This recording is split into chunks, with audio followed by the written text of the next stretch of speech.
कृष्ण भगवान ने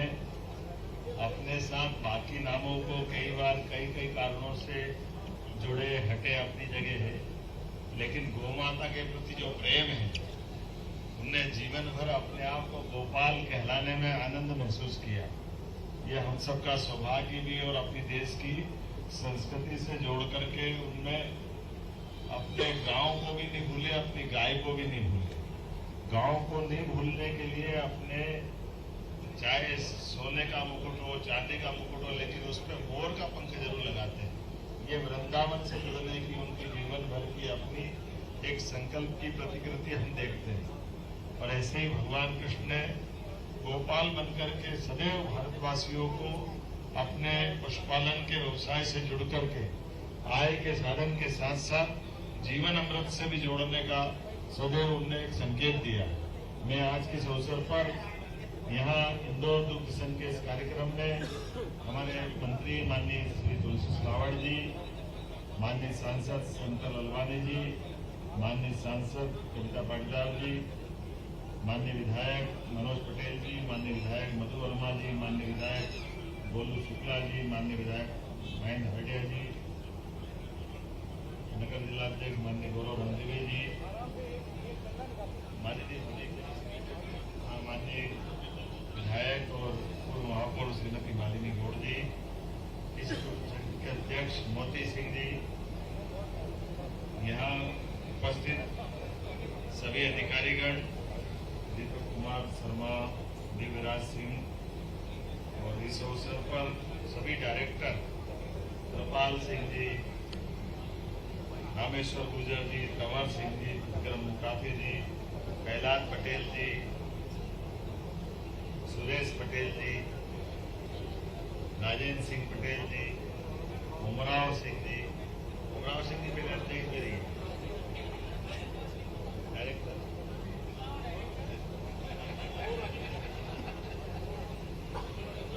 इस अवसर पर तीनों भाई नरेंद्र जी, हमारे सोनकर जी, चावड़ा जी, सारे के सारे वरिष्ठ नेतागण, इस अवसर पर सभी दुग्ध संघ के अधिकारीगण, कर्मचारीगण, आउटसोर्स के सभी बंधुओं, पत्रकार साथियों, यशस्वी प्रधानमंत्री श्रीमान नरेंद्र मोदी जी के नेतृत्व में जब सरकार काम कर रही है और हमने भी उनके नेतृत्व में डबल इंजन सरकार का यह आश्वासन दिया था और उसी के परिणाम से जनता ने जो आशीर्वाद दिया कि कांग्रेस सरकार भारत सरकार के साथ कदम से कदम मिला के चल रही है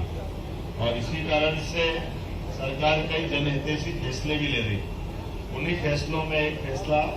हमारा दुग्ध संघ से जुड़ा हुआ भी आप सबकी जानकारी के लिए कि हमारे पास दुग्ध संघ के माध्यम से अगर भारत में दूध के उत्पादक प्रदेशों की बात करेंगे तो भारत में तीसरा सर्वाधिक दूध उत्पादक राज्य की गिनती में मध्य प्रदेश आता है, लेकिन अभी ताली आधी है। मैं इसीलिए बोल रहा हूँ, जो नंबर 1 और 2 पे है वो राज्य है क्रमशः उत्तर प्रदेश और राजस्थान। उनकी और हमारे में क्या अंतर है, तो हम ये मान के चलो कि पूरे देश के उत्पादन क्षमता में 9वां नंबर हमारा 9% का है, लेकिन जो क्रमांक तीसरा है। और ये राजस्थान और अगर उत्तर प्रदेश की बात करें तो ये 18 से 20% तक दूध उत्पादन करवाते हैं। राजस्थान ने पिछले 4-5 साल पहले एनडीडीबी के माध्यम से एमओयू किया और उन्होंने अपनी उत्पादन क्षमता बढ़ाने में कुशलता हासिल की। यही स्थिति हमने जोड़ी है कि हमारे यहाँ लगभग आज की स्थिति में 51,000 से ज्यादा गांव है और बड़े पैमाने पे दूध उत्पादन की क्षमता, योग्यता सब कुछ है, लेकिन हमारी दो दुविधा है कि दुग्ध संघ के माध्यम से 1980 से जो हमने कदम बढ़ाए तो ये मालवा का बेल्ट, जैसे इंदौर दुग्ध संघ हमारा बहुत अच्छा है, 700 करोड़ का टर्नओवर है, काफी बड़ा आपका रिच इलाका है। इसी प्रकार से उज्जैन, इंदौर, भोपाल, एकाध कोई दुग्ध संघ और छोड़ दो, बाकी सब घाटे में। ये दो एक ही हमारे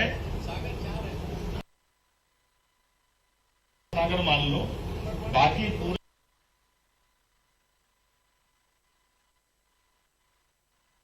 से देखेंगे तो बहुत बड़ा बेल्ट अभी हमारा, लेकिन अब दूध की कीमत बढ़ाना, दूध उत्पादन क्षमता बढ़ाना, दुग्ध संघ की आय बढ़ाना और सहकारिता का क्षेत्र बढ़ाना, सबसे पहली जरूरत सहकारिता के क्षेत्र बढ़ाने की। तो लगभग अब बहुउद्देशीय सहकारी पैक्स सोसाइटियां बनाने का पूरे प्रदेश में आह्वान हुआ। तो हमारा अपना प्रयास रहेगा कि दोनों प्रकार से हम बढ़े, हमारा दूध उत्पादन भी बढ़े, दूध की कोऑपरेटिव का काम भी बढ़े,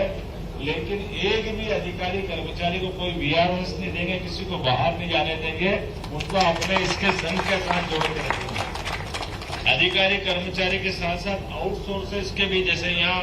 लगभग हमारे 900 के आसपास आउटसोर्स के लोग बताए, लेकिन सब मिलाकर के ये हजारों की संख्या में है। किसी भी स्थान पर किसी भी आदमी को बाहर नहीं करना है, किसी को वीआरएस नहीं देना है, सभी को अपने काम से जोड़ के रखना है। और ये सब करते करते भी अपने इस व्यवस्था में बदलाव करते हुए हमारे अपने भारत सरकार के अधिकारी कर्मचारियों के साथ मिलकर के 5 साल के प्रोजेक्ट में ये जो 9% अभी दूध अपना इकट्ठा होता है, इसको 18% तक ले जाना, डबल क्षमता करना। आपकी भी 700 करोड़ का टर्नओवर, इसको 1400 करोड़ के ऊपर पहुंचाना हर एक स्थान पर। और इसी प्रकार से दूध के उत्पादक जो उत्पाद है विभिन्न प्रकार के, उन उत्पादों को भी बेहतर से बेहतर क्या कर सकते हैं। पशुपालन को लेकर भी आज के इस दौर में पशुपालन की बहुत अलग प्रकार की अवस्था भी आ गई, इसलिए सरकार के नाते से हम उस पर भी काम करेंगे। खास करके जैसे गाय के साथ दूध वाली स्थिति है, तो दूध में खरीदने में कोई कठिनाइयां रहती थी, तो वो दूध गाय का भी खरीदेंगे, भैंस का भी खरीदेंगे। और उसके अलावा भी हमारे पास गाय के गोवंश में सुधार के भी विभिन्न कार्यक्रम रहेंगे। जैसे आप अच्छा काम करके पशु आहार बनाने का भी, तो पशु आहार बनाने के साथ साथ अभी दूध को खरीदने में आपने द्वारा सरकार का कोई बोनस नहीं होता किसान को प्रोत्साहन देने के लिए, ये कमजोर पक्ष है। हमारी सरकार ये भी तय करेगी कि सुबह शाम दूध जो बेचने वाला व्यक्ति है, जैसे अपने फसल के ऊपर बोनस देते, ऐसे दूध के प्रत्येक लीटर पे बोनस दें। ये काम भी अपनी सरकार के माध्यम से करें। तो स्वाभाविक रूप से आप भी समझते हो कि जैसे अभी हमारा दुग्ध संघ वर्तमान की सोसाइटियों के बलबूते पर इस दूध का उत्पादन अपने हिसाब से उपयोग करता है, लेकिन इसकी अगर डबल क्षमता बढ़ेगी तो सरकार की मदद और लगेगी, क्योंकि ये बड़े पैमाने पे जैसे हम दूध का बोनस चालू करेंगे तो दूध की मात्रा एकदम बढ़ेगी, तो दूध की वित्तीय मात्रा बढ़ जाए। हमारे सारे दुग्ध संघ उस दूध को खपाने के लिए उस लायक बनाने की जरूरत है। इसलिए ये रचना बनाने की जरूरत है कि समान रूप से दूध का उत्पादन भी बढ़ाना और दूध के उत्पाद बनाने वाली इकाइयों को भी सक्षम बनाना, ये उसके लिए और उचित मार्गदर्शन के आधार पर बगैर किसी को बाहर किए सबको जोड़ते हुए। और दूसरा जो हमारा ब्रांड सांची है, वो सांची ही ब्रांड रहेगा, कोई ब्रांड बदलने वाले नहीं। इस ब्रांड की अपनी कीमत, इसकी वैल्यू, लोगों का आत्मा जुड़ी, तो सांची ब्रांड ही रहेगा, सब साथ रहेंगे और हमारी क्षमता डबल करेंगे। इस प्रकार से इसको काम करने के लिए सरकार ने अपने बलबूते पर नेशनल डेयरी डेवलपमेंट बोर्ड के साथ एमओयू किया। इसलिए हमने कहा कि कोई कंफ्यूजन कोई खड़ा करे, अपने कोई कंफ्यूजन में आना नहीं। और हमने ऐसे कई राज्य, जैसे राजस्थान तो ऑलरेडी 4-5 साल से कर ही रहा, ऐसे नेशनल डेयरी डेवलपमेंट ने आंध्र प्रदेश में उनके साथ जुड़ के काम किया। ऐसे कई राज्यों के साथ, लगभग 18-20 राज्यों के साथ उनका अपना काम चलते चलते अब हमारे अपने राजस्थान के बाद मध्य प्रदेश की स्थिति है कि हम इसको अपने साथ इसी प्रकार की मजबूती सरकार की मदद से खड़ा करें और सहकारिता के क्षेत्र को बढ़ाएं। और घर घर, जैसे हम सब जानते हैं, अपने मध्य प्रदेश के अंदर कृषि विकास दर लगभग 25% के आसपास पहुंची। किसानों की फसल से आय के साधन में हमने एक तरह से उच्चतम स्थान को छू लिया है। लेकिन किसान की आय को और बढ़ाना है, तो किसान की आय को बढ़ाने में एक सरल साधन है पशुपालन।